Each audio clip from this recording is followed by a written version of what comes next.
Good morning students. बच्चों, in last class we are studying about the CAM pathway. CAM pathway अपन ने start किया था और कैम पाथवे में अपन ने देखा था कि इसमें C4 साइकिल होता है, केवल मेसोफिल सेल्स में होता है। It occurs in xerophytic succulents and it is an adaptation for conservation of water because chem plants are found in those areas where availability of water is less। Water availability जो है वो क्या होती है, कम होती है। ऐसे एरिया में बच्चों अपने को क्या मिलेगा, कैम प्लांट मिलेंगे, कैम पाथवे। तो उसी कैम पाथवे को बच्चों हम आज इस लेक्चर में कंप्लीट करते हैं। तो चलो स्टार्ट करते हैं कैम पाथवे।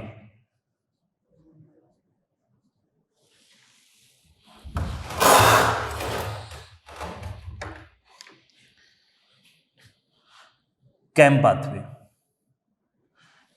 देखो बच्चा, जैसे मैंने बताया था कि it occurs only in mesophyll cell. CAM pathway में क्या होगा, C4 साइकिल होगा। और वैसे C4 साइकिल तो जैसे नॉर्मल बात की जाए तो C4 साइकिल जो है वो किस में प्रेजेंट होता है, C4 प्लांट्स में। और C4 प्लांट्स में जो C4 साइकिल है वो आपके मेसोफिल सेल में कंप्लीट होता है। कौन सी सेल में कंप्लीट होता है, मेसोफिल सेल में कंप्लीट होता है।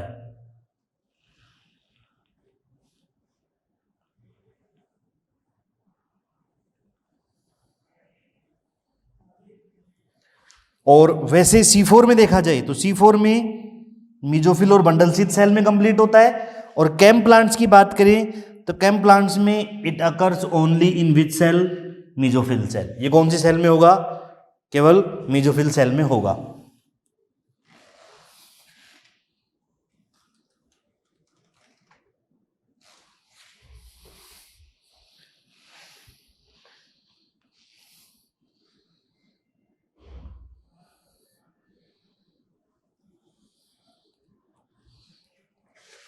ये है आपकी मेसोफिल सेल।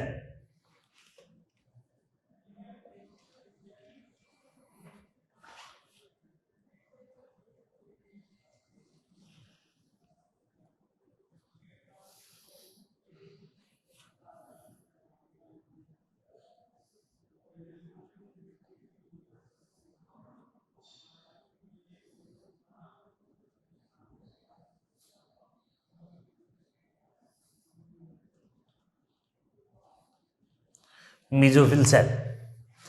अब देखो ये मेसोफिल सेल जो है इसमें क्या होगा, एक तो प्रोसेस जो है वो नाइट टाइम में होगा और एक प्रोसेस कब होगा, डे टाइम में। जैसे eight the time of night, night time में क्या होगा, स्टोमेटा ओपन रहेगा। स्टोमेटा क्या रहेगा, ओपन रहेगा। और स्टोमेटा के थ्रू क्या होगा, गैसियस एक्सचेंज होगा। इस स्टोमेटा के थ्रू क्या होगा, गैसियस एक्सचेंज। जैसे गैसियस एक्सचेंज में ये अंदर लेंगे और बाहर छोड़ेंगे। जैसे थोड़ा बहुत H2O बाहर चला जाएगा और अंदर क्या आएगा, CO2। नाइट टाइम में स्टोमेटा, जैसे अपन ने बता दिया ना कि ये जो कैम प्लांट्स होते हैं इनमें scoto active type of stomata present होते हैं।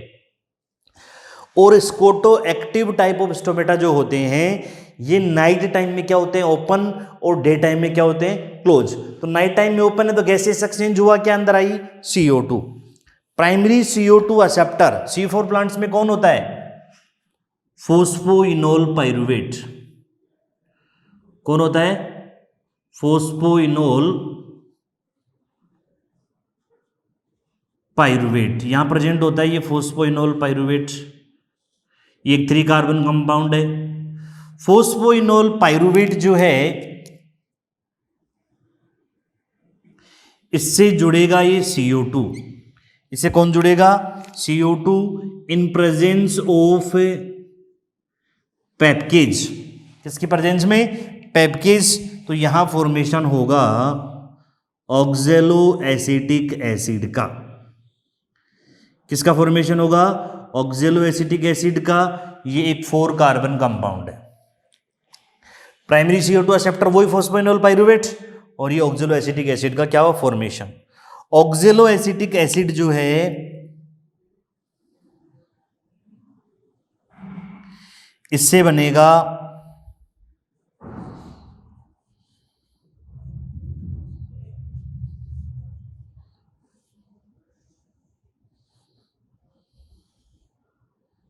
Malic acid. ऑक्जेलो एसिटिक एसिड से क्या बनेगा?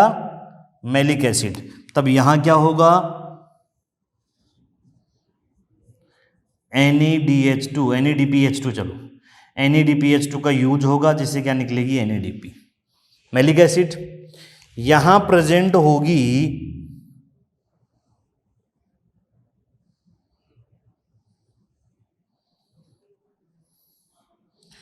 ये है वैक्यूल। ये क्या प्रेजेंट है? वैक्यूल। तो malic acid will stored into vacuole.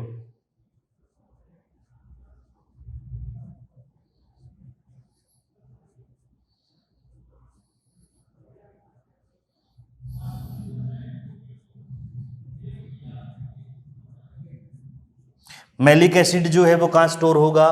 Vacuole में। This complete process is known as acidification. इसको क्या बोला जाएगा? एसिडिफिकेशन।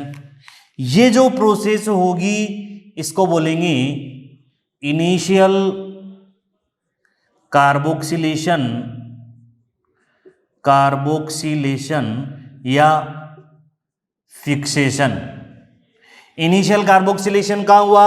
मीजोफिल सेल में। तो बच्चों नाइट टाइम में बस ये इतना ही प्रोसेस होगा, तो अपन इसको बांट देते हैं अलग अलग। ये प्रोसेस जो है ये कब हुआ? नाइट टाइम में। क्या हुआ नाइट टाइम में? प्लांट ने एनवायरमेंट से CO2 लिया, CO2 फोस्फोइनोल पाइरुवेट से जुड़ा, पेप्केज की प्रेजेंस में क्या बना? ऑक्जेलो एसिटिक एसिड। ऑक्जेलो एसिटिक एसिड से क्या बना? Malic acid. मैलिक एसिड किस में स्टोर हुआ? वैक्यूल में। एक्चुअल में क्या हो रहा है? मैलिक एसिड की फॉर्म में CO2 स्टोर हो रही है।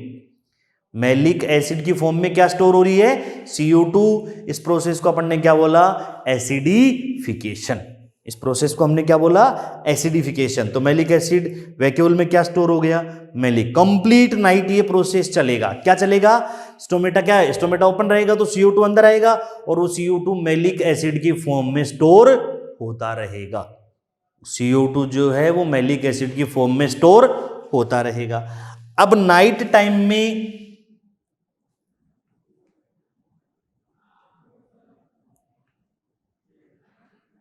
Stomata close, sorry day time में, सॉरी बेटा day day not night. Night time में तो ओपन था ही, ये डे टाइम है। तो स्टोमेटा क्या है इस टाइम? क्लोज। यहां स्टोमेटा ओपन था, यहां स्टोमेटा क्या है? क्लोज है। स्टोमेटा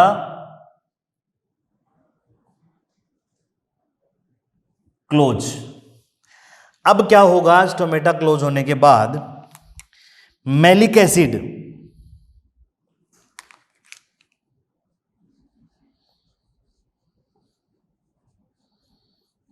टूटेगा, क्या निकलेगी? CO2। इधर क्या बनेगा? पाइरुवेट। इधर क्या बनेगा? पाइरुवेट। इधर क्या निकलेगी? CO2, 3 carbon compound. पाइरुवेट तो वापस क्या बना देगा?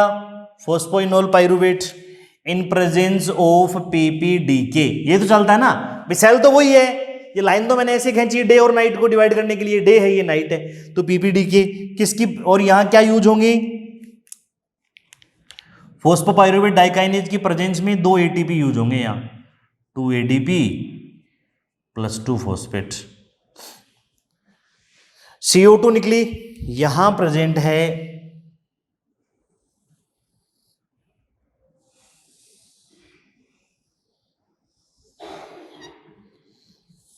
ये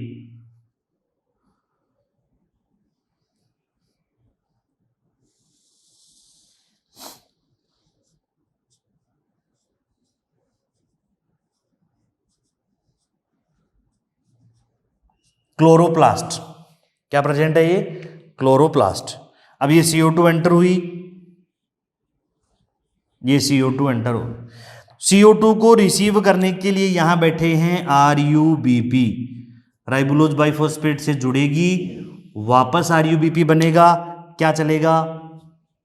C3 साइकिल, और यहां क्या निकलेगा?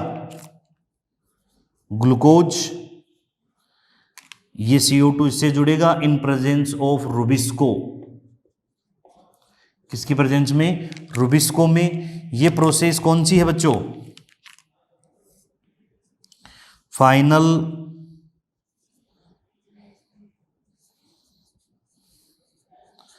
कार्बोक्सिलेशन। ये कौन सा कार्बोक्सिलेशन हुआ?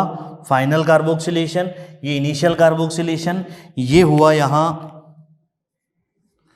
डीकार्बोक्सिलेशन, ये वहां क्या? डीकार्बोक्सिलेशन।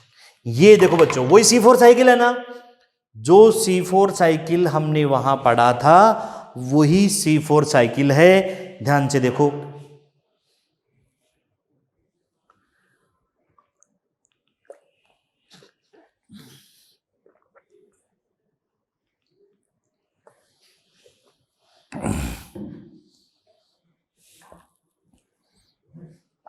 क्या हुआ इसमें?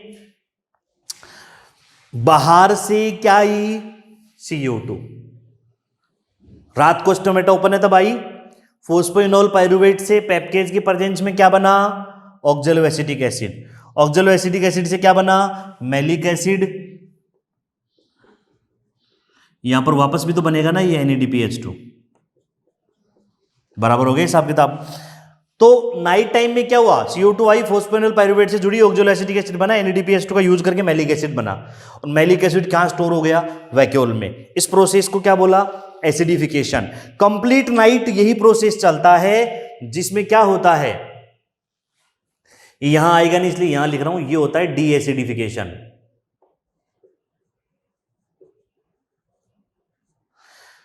कंप्लीट नाइट क्या होता है? मैलिक एसिड की फॉर्म में मैलिक एसिड की फॉर्म में CO2 स्टोर होती रहती है। अब जब डे होता है तब डे में स्टोमेटा क्या हो जाता है? क्लोज। तब मैलिक एसिड का क्या होता है? Breakdown, decarboxylation. क्या रिलीज होती है? CO2। क्या बनता है? पाइरुवेट। तो NADP से वापस क्या बन गया? NADPH2। ये पाइरुवेट PPD के एंजाइम की प्रेजेंस में 2 ATP का यूज करके या 2 फॉस्फेट का यूज करके वापस क्या बना देता है? Phosphoenol pyruvate. रीजनरेशन हो गया। और इधर CO2 को कौन रिसीव करता है? रुबिस्को। तो RUBP से वापस RUBP बनेगा, मतलब पूरा C3 साइकिल चलेगा, जिसमें क्या बनेगा? ग्लूकोज। C3 साइकिल से बनेगा ग्लूकोज। तो ये इनिशियल फाइनल कार्बोक्सिलेशन, ये इनिशियल कार्बोक्सिलेशन, ये डीकार्बोक्सिलेशन, ये एसिडिफिकेशन, ये वाला जो है ये डी एसिडिफिकेशन यहां लिखा है। ये क्या है? ये पूरा प्रोसेस नाइट टाइम में होता है एसिडिफिकेशन, डे टाइम में होता है D acidification. Initial carboxylation night time में होता है, फाइनल कार्बोक्सिलेशन डे टाइम में होता है। अब देखो जो C4 प्लांट्स हैं, जो कौन से प्लांट है? C4 प्लांट है। उन C4 प्लांट्स में तो क्या होता है? इनिशियल और फाइनल कार्बोक्सिलेशन अलग अलग साइट पे होता है। जैसे अपन ने देखा था कि इनिशियल तो होता है मेसोफिल सेल में और फाइनल होता है बंडल शीथ सेल में। तो in C4 plants initial and final carboxylation is divided by site. किसके द्वारा डिवाइड होता है? साइट के द्वारा। But in CAM plants initial and final carboxylation is divided by time. यहां कौन डिवाइड करता है? Time. Initial will occur in at the time of night and final will occur at the time of day. Clear? वहां अलग अलग site पे mesophyll और bundle, यहां एक ही साइट पे मेसोफिल सेल में। अब देखो बच्चों, रुबिस्को भी यही है और पेप्केज भी यही है, दोनों एक ही सेल में है ना, मेसोफिल सेल ही तो है। तो ये जो CO2 आई, इससे पहले पेप्केज क्यों जुड़ा, रुबिस्को क्यों नहीं जुड़ा? रुबिस्को भी तो इसी सेल में है ना। तो पेप्केज की जो बाइंडिंग एफिनिटी होती है वो रुबिस्को से ज्यादा होती है CO2 के साथ। पेप्केज की बाइंडिंग एफिनिटी CO2 के साथ रुबिस्को के कंपेरिजन में क्या होती है, ज्यादा होती है। तो देखो डे टाइम में तो स्टोमेटा क्या रहेगा, क्लोज, नाइट टाइम में स्टोमेटा क्या हो गया, ओपन। तो इन प्लांट्स में क्या स्टोर रह जाएगी, वाटर रिजर्व रह जाएगा, वाटर का लॉस नहीं होगा। किसका लॉस नहीं होगा, वाटर लॉस नहीं होगा। ये है कैम पाथवे।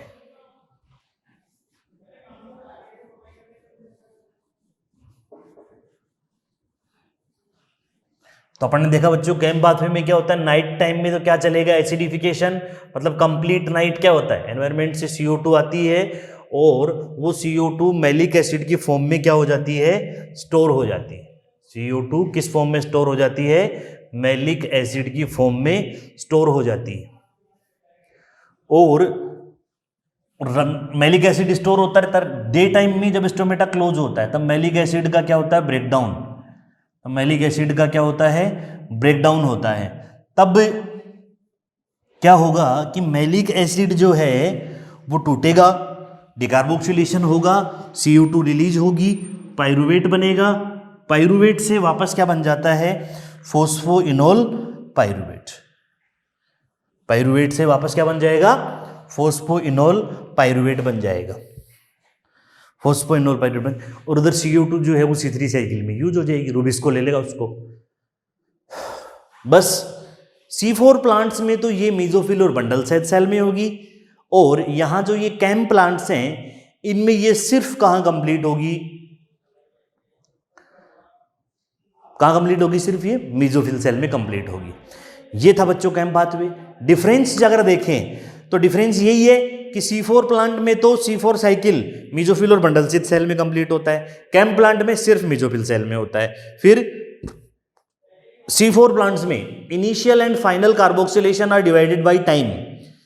C4 प्लांट्स में इनिशियल और फाइनल कार्बोक्सिलेशन को टाइम डिवाइड करता है, और साइट डिवाइड करती है। C4 प्लांट्स में initial and final carboxylation are divided by site, CAM plants में इनिशियल और final carboxylation divided by time. Initial होगा नाइट टाइम में, फाइनल होगा day time.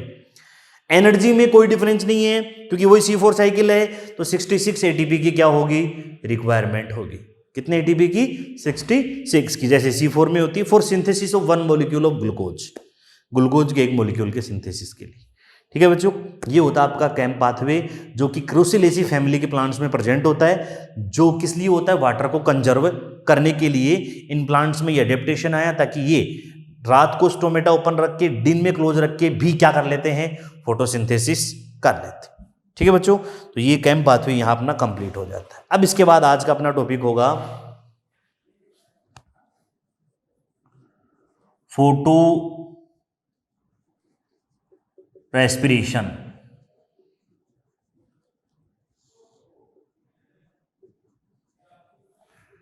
Photo respiration, photorespiration was discovered bye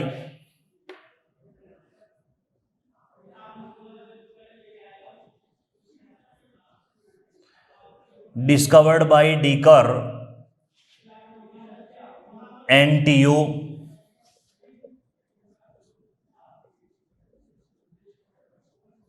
in tobacco.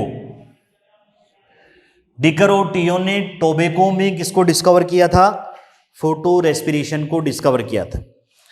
Photo respiration is also known as, it is also known as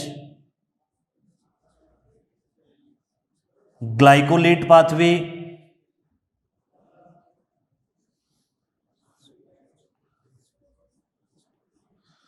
और C2 cycle.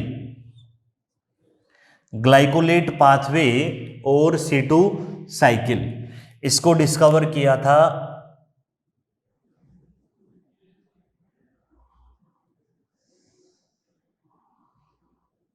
Discovered by डिकर and टियो in tobacco, और इसको दूसरा नाम क्या दिया गया, ग्लाइकोलेट और C2 साइकिल।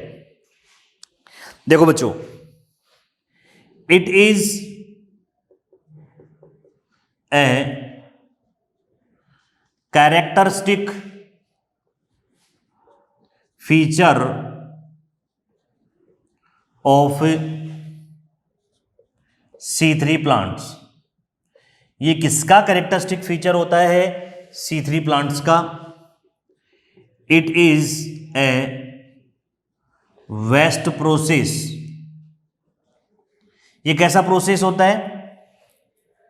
वेस्ट प्रोसेस होता है।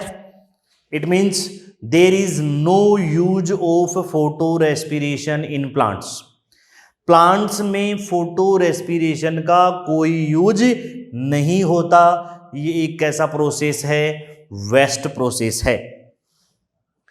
ठीक है, इसके बाद देखो बात करते हैं, it is absent in C4 plants.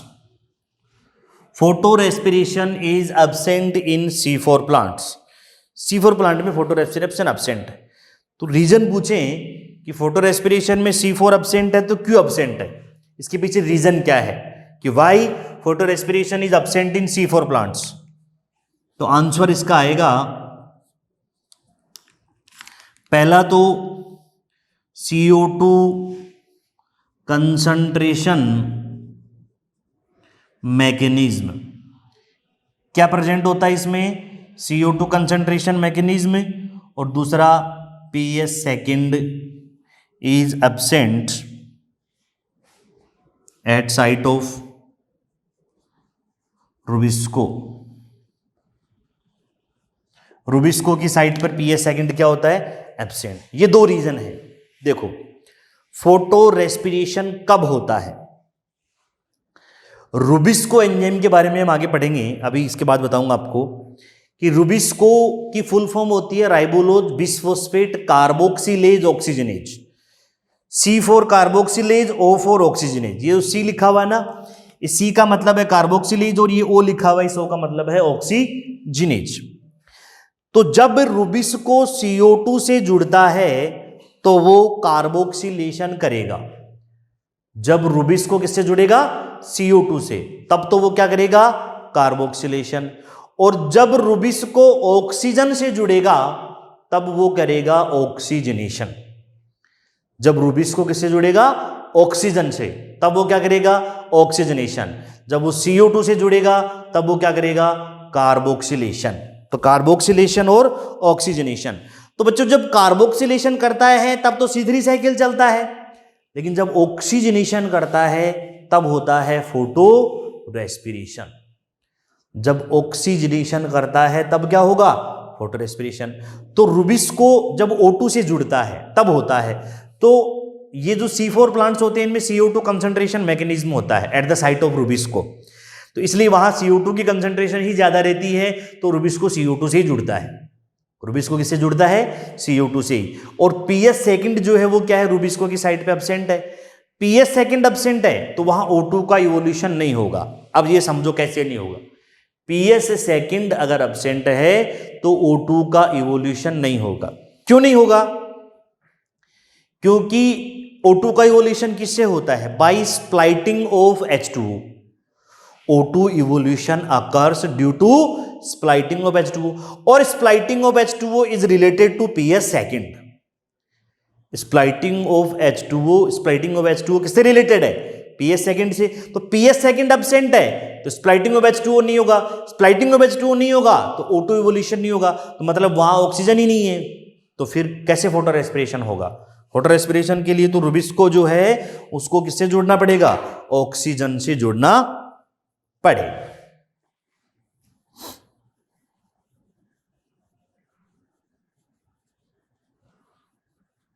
ठीक है बच्चों, अब देखते हैं इसके बाद आगे इसमें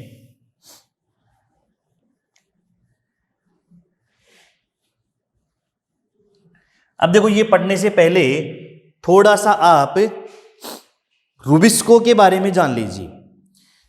किसके बारे में जान लीजिए? रुबिस्को के बारे में।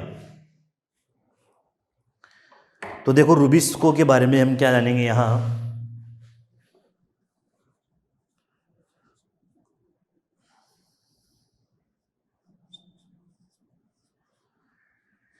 रुबिस्को, इसकी फुल फॉर्म होती है राइबोलोज bisphosphate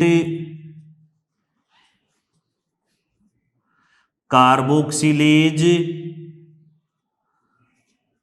oxygenase, राइबोलोज bisphosphate carboxylase oxygenase. अब देखो रुबिस्को बाइंडिंग शो करता है with both CO2 and O2। CO2 से भी जुड़ेगा और O2 से। जब CO2 से जुड़ेगा तब क्या होगा? कार्बोक्सिलेशन। जब O2 से जुड़ेगा तब क्या होगा? ऑक्सीजनेशन। कार्बोक्सिलेशन और ऑक्सीजनेशन। जब कार्बोक्सिलेशन होगा तब क्या चलेगा? C3 cycle. जब ऑक्सीजनेशन होगा तब क्या चलेगा? C2 साइकिल, यानी कि फोटो रेस्पिरेशन। फोटो बताऊंगा अभी आगे C2 साइकिल क्यों बोलते हैं C2 साइकिल। तो कार्बोक्सिलेशन ऑक्सीजनेशन। अब सवाल यहां ये उठता है कि रुबिस्को की O2 से और CO2 से बाइंडिंग किस पे डिपेंड करती है? Binding of rubisco with O2 and CO2 किस पे डिपेंड करेगी? On their relative concentration. यहां लिख रहा हूं मैं, binding of rubisco with CO2 and O2 depends on their relative concentration। Rubisco किससे बाइंड करेगा? ये डिपेंड करेगा उनकी रिलेटिव कंसंट्रेशन पे। अब ध्यान रहे कि यहां रिलेटिव कंसंट्रेशन से क्या मतलब है? किससे क्या मतलब है? रिलेटिव कंसंट्रेशन से क्या मतलब? तो रिलेटिव कंसंट्रेशन से हमें मतलब है, देखो जैसे मैं ये कहूं कि अगर एनवायरनमेंट में CO2 की कंसंट्रेशन ज्यादा है तो रुबिस्को CO2 से जुड़ेगा, और अगर एनवायरनमेंट में ऑक्सीजन की कंसंट्रेशन ज्यादा है तो रुबिस्को ऑक्सीजन से जुड़ेगा। गलत बात, ऐसा कहना गलत होगा। फिर रिलेटिव कंसंट्रेशन कहां हुई? वो रिलेटिव का मतलब ये है रुबिस्को CO2 से कब जुड़ेगा? जब CO2 की कंसंट्रेशन ज्यादा और ऑक्सीजन की कम हो। ये दोनों कंडीशन है साथ में। इससे रिलेट करो, कंपेयर करो। When concentration of CO2 is more than O2 then rubisco will bind with CO2। तो क्या होगा? कार्बोक्सिलेशन। क्या चलेगा? C3 cycle. और जब O2 की कंसंट्रेशन ज्यादा हो और CO2 की कम हो, यह शर्त है साथ में। O2 की कंसंट्रेशन क्या हो? ज्यादा, CO2 की क्या हो? कम, तब रुबिस्को किससे जुड़ेगा? O2 से जुड़ेगा। तब क्या होगा? C2 cycle. देखो क्या क्या कंडीशन बनती है कंसंट्रेशन के केस में, ये पता चल गया ना। रुबिस्को जब CO2 से जुड़ेगा तो कार्बोक्सिलेशन, O2 से जुड़ेगा तो oxygenation, photo respiration, photo C2 cycle. अब देखो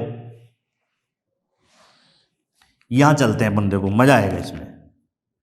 high concentration of CO2, low concentration of O2। ये तो एक केस बन गया, ये तो एक केस बन गया। दूसरा केस अपन बनाते हैं, हाई कंसंट्रेशन ऑफ O2,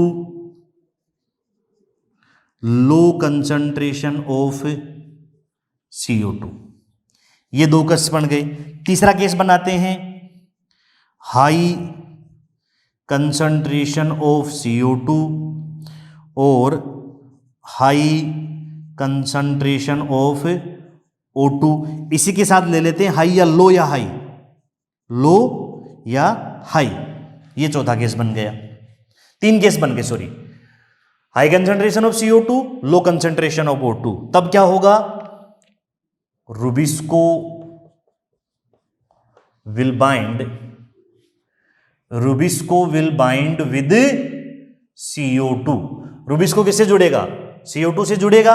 और यहां रुबिस्को किससे जुड़ेगा? Rubisco will bind with O2, Rubisco किससे जुड़ेगा? O2 से जुड़ेगा। अब यहां ये केस उलझ गया। चलो, जब CO2 की ज्यादा है O2 की कम है तो आपने CO2 से जोड़ दिया, कोई डाउट नहीं है। जब O2 की ज्यादा है CO2 की कम है तो आपने O2 से जोड़ दिया, कोई डाउट नहीं है। अब तो दोनों की बराबर है। मान लो दोनों की लो है, दोनों की बराबर है, दोनों की हाई है तो भी दोनों की बराबर है। तो जब दोनों की कंसंट्रेशन बराबर होगी, O2 और CO2 की कंसंट्रेशन जब क्या होगी? बराबर। जब क्या होगी? CO2 रेशियो O2 क्या होगा? इक्वल होगा। तब क्या होगा? Rubisco will bind with CO2। Rubisco किससे जुड़ेगा? CO2 से जुड़ेगा। क्यों जुड़ेगा CO2 से? क्योंकि मोर बाइंडिंग एफिनिटी देन O2। इसकी बाइंडिंग एफिनिटी जो है वो CO2 के साथ O2 की तुलना में क्या होती है? ज्यादा होती है। बाइंडिंग एफिनिटी किसके साथ ज्यादा होती है? CO2 के साथ ज्यादा होती है। किसके कंपैरिजन में? O2 के कंपैरिजन में। इसलिए रुबिस्को किससे जुड़ेगा? O2 से, CO2 से जुड़ेगा, ना कि किससे? O2 से। तो रुबिस्को का O2 या CO2 से बाइंड होना उनकी रिलेटिव कंसंट्रेशन पे डिपेंड करेगा। अगर CO2 की ज्यादा है O2 की कम तो CO2 से, O2 की ज्यादा है CO2 की कम है तो O2 से, और अगर CO2 और O2 की बराबर है तो CO2 से ही जुड़ेगा। क्यों? क्योंकि रुबिस्को की बाइंडिंग एफिनिटी जो है उसको अगर कंपेयर किया जाए O2 CO2 से तो वो CO2 के साथ ही क्या होती है? ज्यादा होती है। किसके साथ ज्यादा होती है? CO2 के साथ ही ज्यादा होती है। तो ये बच्चों फोटो रेस्पिरेशन जो है वो हमने स्टार्ट किया है। अब इससे आगे का फोटो रेस्पिरेशन जो है वो अपन अगले लेक्चर में देखेंगे। मतलब पूरा इसका साइकिल बनेगा, C2 साइकिल, और कंडीशन हम देखेंगे कि what are the essential condition for photo respiration, where it will occur, ये कहाँ होगा। ये क्लोरोप्लास्ट, पैरोक्सीजोम और माइटोकॉन्ड्रिया 3 सेल ऑर्गेनेल्स में कंप्लीट होता है। क्लोरोप्लास्ट, माइटोकॉन्ड्रिया और पैरोक्सीजोम, इन 3 सेल ऑर्गेनेल में मिला के कंप्लीट होगा आपका C2 साइकिल। एसेंशियल कंडीशन होंगी इसके लिए, क्या फायदे हैं क्या नुकसान है वो तो देख लिया। वेस्ट प्रोसेस है, कोई फायदा नहीं है, कोई नुकसान नहीं, फिर भी देखेंगे, चर्चा करेंगे। और उसके बाद हम बात करेंगे कि वो फैक्टर्स की जो फैक्टर फोटोसिंथेसिस को अफेक्ट करते हैं। ठीक है बच्चों, तो मिलते हैं अगली क्लास। Thank you.